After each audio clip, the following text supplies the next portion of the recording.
ब्रह्मा ने ली कृष्ण की परीक्षा। ये बात तब की है जब श्री कृष्ण अपने बाल्यावस्था में थे, यानी यह कहानी श्री कृष्ण के बचपन की है।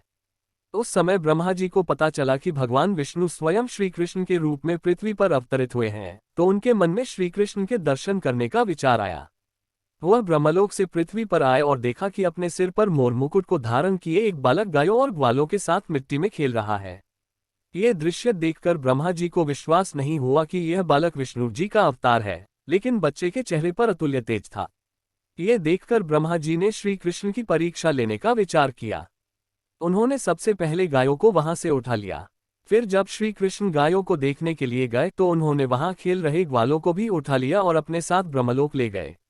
जब इसके कुछ देर बाद वो पृथ्वी पर वापस आए तो वहां का माहौल देखकर चौंक गए, क्योंकि जिन बच्चों और गायों को वे अपने साथ ब्रह्मलोक ले गए थे वो तो श्री कृष्ण के साथ पृथ्वी पर खेल रहे थे।